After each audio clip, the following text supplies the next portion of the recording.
Alright, today we're going to look at doing the oil change on the push mower.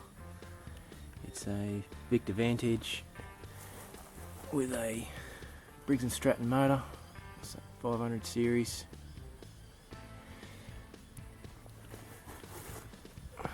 So let's get into it.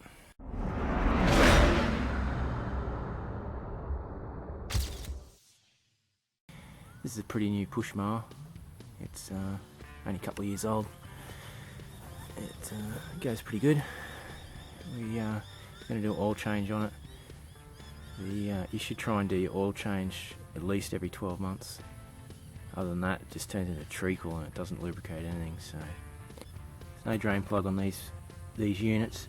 We're going to basically empty it and fill it through the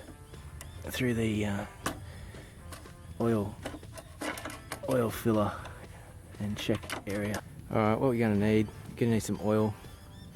You need something to decant the oil, which means measure it so you don't put too much in there. You don't want to overflow it or it'll just blow out seals.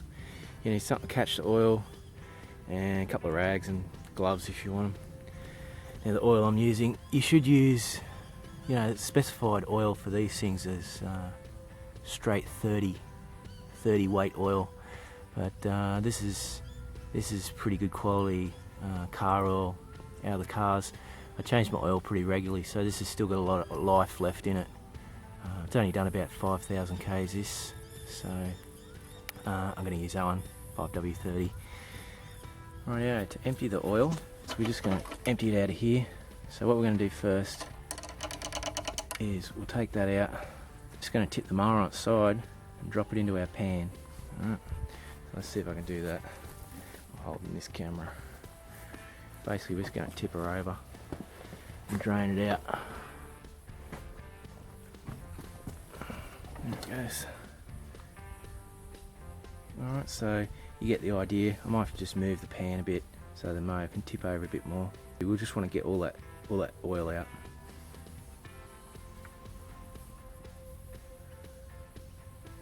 Alright, what I've done here, I've just gone on the step here and put my catch tub down there and just put the back wheel down so the oil wants to come towards our filler hole. Now it's probably advantageous or better to do it when you've got an empty tank, but this oil down here is all scungy and old, so that's just going to go to the recycle dump. You can see the fuel dripping in there. Yeah, doesn't matter.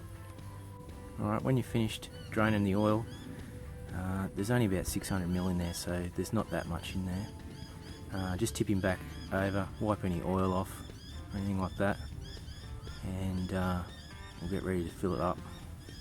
So I've got about 500ml in my bottle here, so we'll stick that in because there will be a little bit of leftover oil in there. I'll just stick that back in there.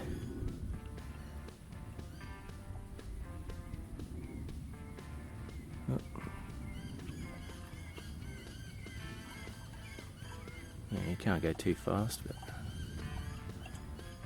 there we go. We'll do a check on that. See where we're up to. Okay, we've got some hash marks on there and a line that says full, right? Obviously we don't want to go over the full line. Alright, so just basically stick it in there, pull it out. Alright, that 500's pretty much pull it on the line. And that's it. Button her up. I might let it dry off for a minute. And let that fuel vapor dry off for a minute. And then we'll start her up. There'll be a bit of smoke because you tipped it on the side. So it'll go past the valves and the cylinders and stuff. And go past the piston rings probably. Make sure that's tightened up. I'll let that dry out for a bit and we'll start her up. Alright, we're going to see if we can start this thing up. There's going to be a fair bit of smoke, so let's see how we go.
you change your oil on your push mower. I'll be doing more videos in the future, so stay tuned.